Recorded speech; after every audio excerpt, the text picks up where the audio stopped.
Good morning everyone. तो आज की वीडियो बहुत ज़्यादा इंपॉर्टेंट है उन रैंकर्स के लिए जिनका रैंक कोई इतना अच्छा नहीं आ पाया है, ठीक है। और जिनके हो सकता है कि जिन्होंने 2-3 अटैम्प्ट कर चुके हैं तब भी रैंक में वो फंस चुके हैं और अब उन्होंने प्लान करना है कि हम एक कोई भी ऐसी ब्रांच उठा लें जिसमें अच्छा स्कोप हो। तो आपके लिए ये वीडियो बहुत ज़्यादा इंपॉर्टेंट रहने वाली है। चलो तो इस वीडियो को स्टार्ट करते हैं।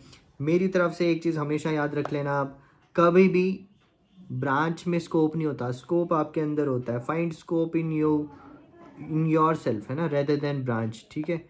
अगर आपके अंदर स्कोप फाइंड कर लेंगे तो आप किसी भी ब्रांच में एक्सेल कर सकते हैं, ठीक है। तो अब हम गवर्नमेंट कॉलेजेस देखेंगे कि कौन से ऐसे गवर्नमेंट कॉलेजेस हैं जिनमें 20,000 से लेके अब 2 लाख और 1,50,000 तक जो हमें पैरा क्लिनिकल और क्लिनिकल ब्रांचेस मिली हैं पिछले साल के अकॉर्डिंग। तो सबसे इम्पॉर्टेंट है, जो मैं काफ़ी लोगों को बताता हूँ कि जो एमडी पैथोलॉजी है वो एक बहुत ही एमर्जिंग ब्रांच है। क्यों? क्योंकि इसके बाद आपको बहुत इंटरेस्टिंग चीज़ ये बताता हूँ कि आप एमडी पैथो करके डीएम क्लिनिकल हिमेटोलॉजी कर सकते हैं और उसके बाद ऑन्कोपैथोलॉजी भी कर सकते हैं। मतलब इन दो में से कोई ये चांस है आपके पास, कुछ भी कर सकते हैं। और अभी रीसेंट ट्रेंड्स देखा गया है कि काफ़ी लोग एमडी मेडिसिन करने के बाद भी क्लिनिकल हिमैट उठा रहे हैं। तो मतलब अगर आप एमडी डीएनबी पैथोलॉजी उठाते हैं तो आप क्लिनिशियन भी बन सकते हैं। उसके बाद प्राइवेट सेटअप में भी इसमें काफ़ी अच्छी अर्निंग है और नॉलेज भी इसमें इक्वलेंट टू एक मेडिसिन के बराबर हो सकती है और अच्छी लाइफ भी है, वर्क लाइफ बैलेंस है, ठीक है। तो अगर आप देखेंगे ऑल इंडिया रैंक 31667 पे आप ग्रांट मेडिकल कॉलेज महाराष्ट्र अच्छा कॉलेज है, ओस्मानिया मेडिकल कॉलेज भी मिला है। इवन जो स्ट्रे राउंड था उसमें मैं एक कट ऑफ देख रहा था, ऑल इंडिया रैंक 25,484 है। आप लोगों को लगता है ये रैंक में अच्छी क्लिनिकल नहीं मिल रही है तो आप सफदरजंग जैसी जगह से भी इनको पिछले राउंड 3 में शायद या स्ट्रे राउंड में 25,484 पे वीएमएमसी दिल्ली मिली थी। 42,000 में जीएमसी श्रीनगर, 46,000 में भी आपको गवर्नमेंट मेडिकल कॉलेजेस मिले हैं और कुछ रैंक थोड़े से इससे नीचे भी गवर्नमेंट मेडिकल कॉलेज मिले हैं। तो आप एमडी पैथो एक्सप्लोर करिए। अब आपका रैंक अच्छा नहीं है, आपको लगता है कि मेरे को कोई सीट उठानी है, तो आप इन ब्रांचेस को जो मैं बता रहा हूँ आप खुद उस पर रिसर्च करें और फिर एक फाइनल डिसीजन ले। और जब आप इन चीज़ों में एक्सेल करेंगे तो आप उनसे भी ज़्यादा आगे निकलेंगे जिन्होंने क्लिनिकल ब्रांच ली है। लाइक जीएमसी श्रीनगर भी अच्छा कॉलेज है, 42,000 पे आपको ऑल इंडिया कोटा से ये मिल रही है और ये सारी कट ऑफ अनरिजर्व की है, रिजर्व कैटेगरी की इससे भी नीचे जाती है। एक बहुत इंटरेस्टिंग पॉइंट है दोस्तों, अभी मुझे पता चला आप एमडी बायोकेमिस्ट्री करते हैं, मान लो आपका रैंक अच्छा नहीं आता, आपसे गलती होगी, प्रीवियस नाइट एंग्जाइटी होगी, जो भी हो गया, आपका रैंक अच्छा नहीं आया। अब आपके घर वालों ने बोला कि भाई अब तू उठा ले, पीजी कर ले, ठीक है। आपका रैंक ऑल इंडिया रैंक देखो स्ट्रे राउंड पे 47,000 के आसपास पे सफदरजंग दिल्ली पे बायोकेम मिल रही है। इवन 1,22,715 रैंक पे गुरु गोबिंद सिंह फरीदकोट पंजाब, ये भी अच्छा मेडिकल कॉलेज है, ये मिल रहा है। मतलब इसका मतलब ये है कि आपके पास 60-70,000 के आसपास रैंक है, 50-60 मतलब 40 के आसपास है तो बहुत अच्छी मिल जाएगी बायोकेम, लेकिन 50-60 के पास भी डिसेंट कॉलेज मिलेगा, ठीक है। कई बार आप फाइनल डे प्रोड्यूस नहीं कर पाते हैं इवन ऑफ आपके काफ़ी अच्छे अटैम्प्ट। तो इसमें एक और चीज़ मैं आपको बताता हूँ, आपने एमडी बायोकेम की, आपने अपनी रिसर्च अच्छी की, आपने सारा सिलेबस अच्छे से पढ़ा, उसके बाद आप रिसर्च में जाना चाहते हैं, आप टीचिंग में जाना चाहते हैं, वर्क लाइफ बैलेंस चाहते हैं। और एक और ऑप्शन जो मैं एमडी पैथ के बाद बता रहा था कि आप क्लिनिशियन बन सकते हैं, वैसे ही आप डीएम क्लिनिकल हिमैट कर सकते हैं एमडी बायोकेम के बाद भी। सोचो एमडी मेडिसिन वाला भी डीएम क्लिनिकल हिमैट करेगा, एमडी या एमडी डीएनबी पीडिया वाला भी कर सकता है, एमडी पैथो वाला भी कर सकता है और एमडी बायोकेम वाला भी कर सकता है। तो ये बहुत इंटरेस्टिंग चीज़ है जो शायद लोगों को पता नहीं है और आप इसमें एक्सेल कर सकते हैं, ठीक है। एमडी बायोकेम करके भी आप क्लिनिशियन बन सकते हैं और वो एमडी मेडिसिन वालों की बराबरी कर सकते हैं, ठीक है। उसके बाद एक लड़का था मेरा दोस्त, वो कह रहा था कि ऑर्थोपेडिक्स का भी बताइए। ऑर्थोपेडिक्स क्या है ना यार, ऑर्थोपेडिक अब सर्जरी में बहुत ऐसा हो गया कि सर्जरी के बाद बंदे जाने हैं अब सुपर स्पेशलाइजेशन, जैसे ही एमएस में घुसते हैं तो वो सोचते हैं अब एमसीएच यूरो लूँ कि ये लूँ कि वो लूँ। लेकिन ऑर्थोपेडिक्स में भी अब आने लगा है, बट ऑर्थोपेडिक्स में जाने के बाद बंदों को ऐसा होता है कि थोड़ा काम सीखेंगे ऑर्थोपेडिक्स का, फिर उसके बाद है कि अलग अलग चीज़ें सीखनी है, आर्थोस्कोपी सीखनी है कि आपको रिप्लेसमेंट वाला एक्सपर्ट बनना है, ठीक है। अब ऐसा रहता है कि अब जब आपने सर्जिकल ब्रांचेस लेनी है तो सर्जिकल ब्रांचेस में थोड़ा ना आपने डीएनबी अगर आप उठा रहे हैं तो उसके कॉलेजेस पे अच्छे से सर्च करना है। हो सकता है कई बार कॉलेज आपको अच्छा डिसेंट ना मिले बट आपको डीएनबी मिल जाए, तो आपने ज़्यादा रोना नहीं है, जितना आपको सीखने को मिल रहा है 3 साल की तो बात है, उसको निकाल लेना है, एग्ज़ाम पास करना है, ठीक है। उसके बाद आपने कहीं भी जाना है तो अच्छा एक्सपीरियंस लेना है वहाँ जाके, ठीक है। ऑल इंडिया रैंक 10,773 पे भी ओस्मानिया मेडिकल कॉलेज मिला है। इवन 12,000 राउंड 3 में 12,389 रैंक पे SMS Jaipur is a brilliant college. और ऑर्थो का डिपार्टमेंट एसएमएस का मेरा दोस्त है यहाँ पे बहुत अच्छा है, ठीक है। डीएनबी अप टू 16K तक स्टे राउंड पे गवर्नमेंट आपको ऑर्थोपेडिक्स मिल जाता है डीएनबी, ठीक है।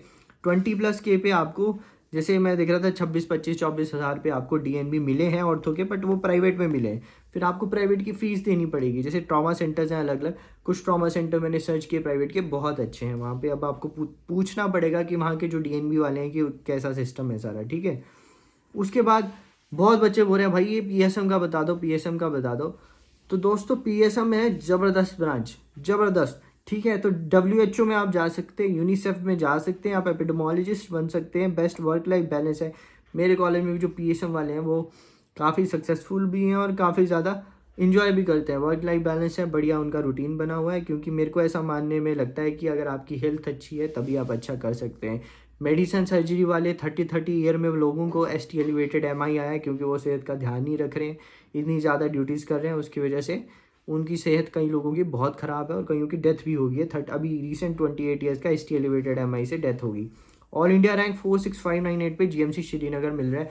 पीएसएम लेनी है किसी ने, श्रीनगर जाओ यार, एंजॉय करो, गुलमर्ग सोनबर्ग जहाँ घूमो और पढ़ो भी बढ़िया से, है ना। डब्ल्यूएचओ के साथ मिलना चाहते हो, यूनिसेफ एपिडेमोलॉजिस्ट बनना चाहते हो। पीएसएम में 2 चैप्टर ऐसे हैं जो बहुत इंटरेस्टिंग है, स्क्रीनिंग, एपिडेमोलॉजी, ये सारे, ठीक है। उसके बाद 63,000 पे भी देखो, 63,000 पे भी Patna medical college, Goa medical college, यार गोवा मेडिकल कॉलेज तो मज़े लग जाएंगे आपके। और ऑल इंडिया रैंक 81,000 पे नेताजी सुभाष चंद्र बोस जबलपुर मध्य प्रदेश, अच्छा कॉलेज है। 90,000 पे भी मिल जाएगा स्टे राउंड तक। तो मतलब 50, 60, 70, 80,000 रैंक है तो मस्त कम्युनिटी मेडिसिन आप ले सकते हैं, ठीक है।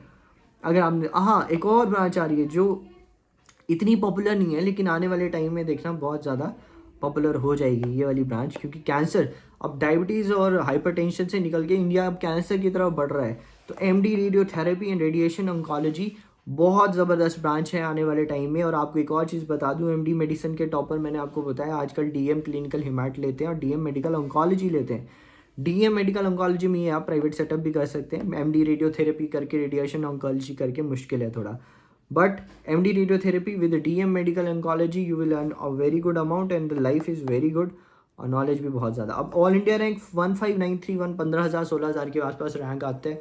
आपको लगता है मेडिसिन नहीं मिल रही है, आपको थोड़ा शौक है ऐसे मतलब कैंसर से रिलेटेड चीज़ों का, तो गो टाटा मेमोरियल अमेजिंग महाराष्ट्र में 15,931 पे मिला है।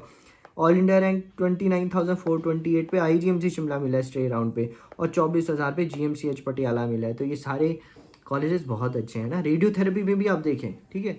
उसके बाद 6 आता है MD फार्मा। यार अगर जिसको थोड़ा मनी माइंडेड है और जिसको नॉलेज गेन करनी है उसके लिए तो भाई MD फार्मा बेस्ट है, ठीक है। MD फार्मा में देखो फार्मास्यूटिकल इंडस्ट्रीज़ में अमेजिंग सैलरी है, रिसर्च में अमेजिंग सैलरी है। सबसे ज़्यादा अगर डाइवर्स जॉब ऑप्शन इस टाइम पे किसी के हैं तो वो MD फार्मा के हैं। क्योंकि MD फार्मा के बाद लोग DM क्लिनिकल फार्मा भी करते हैं ना।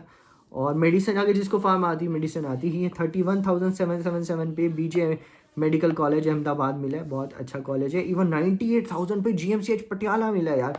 GMCH पटियाला कितना ज़बरदस्त कॉलेज है भाई, 98,000 पे मिल रहा है। और उसके बाद जाइए विजिलेंस पे करना है आपको काम, ड्रग्स पे काम करना आप कर सकते हैं। उसके बाद आता है MD बायोग्राम। यार अभी इसका थोड़ा कम इसलिए हुआ है क्योंकि आई थिंक सो इसको ना DM वाले ऑप्शन इतने दिए नहीं है, जैसे मैं बायोकेम और उसका बता रहा था आपको, है ना, इसका बाकी बायोकेम का और पैथ का। तो फिर भी अगर आप MD बायोकेम में जा सकते हैं, रिसर्च वगैरह का काम इसमें बहुत अच्छा है। 54,528 में PGIMR राम मनोहर लोहिया दिल्ली, ज़बरदस्त कॉलेज है, ठीक है। 75,558 पे RG कर वेस्ट बंगाल मत जाना, वो सीन हुआ है यहाँ पे। ऑल इंडिया रैंक 89,311 पे CMCH नागपुर। यार ये भी ज़बरदस्त कॉलेज है ना। पहले क्या होता था, MD माइक्रो वालों को DM इन्फेक्शियस डिजीज़ करने देते थे। DM इन्फेक्शियस डिजीज़ बहुत पॉपुलर ब्रांच है एम्स दिल्ली की। अब आई थिंक सो अलाउड अभी भी है, लेकिन बाकी इंडिया के कॉलेजेस में शायद MD माइक्रो के बाद DM इन्फेक्शियस नहीं देते हैं, ठीक है। अब क्या है MD फोरेंसिक, अरे भाई ज़बरदस्त ब्रांच, ये भी बहुत क्या बोलते हैं अंडररेटेड ब्रांचेस है। जो सारी मैंने बात करी इसमें बहुत अच्छा स्कोप है। MD करने के बाद आप रिसर्च में निकल जाओ फॉरेन, फिर अगर आप फॉरेन निकलना चाहते हो तो फॉरेन में बहुत अच्छी सैलरी। इंडिया में रहना है CBI एम्स फोरेंसिक साइंटिस्ट बन सकते हैं आप, ठीक है। टीचिंग में जाना है टीचिंग में जा सकते हैं। 43,717 पे मौलाना आज़ाद मेडिकल कॉलेज दिल्ली, 64,318 पे GMCH चंडीगढ़ मिल रहा है, 64,000 फाइनल राउंड में 1,14,000 पे GMCH grand medical college again in Mumbai, sorry ये कोई गवर्नमेंट मेडिकल कॉलेज होगा मुंबई का, ठीक है।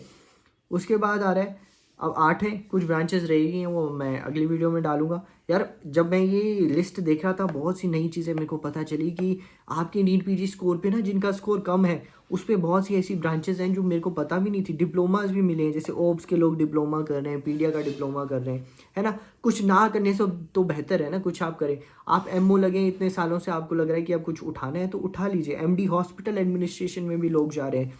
एमडी जीरियाट्रिक मेडिसिन बहुत पॉपुलर हो रही है। जिनको ऐसा कोई है कि बूढ़ों की तरफ ज़्यादा झुकाव है तो आप डेफिनेटली जीरियाट्रिक मेडिसिन ले सकते हैं। एमडी इन पब्लिक हेल्थ भी है ना।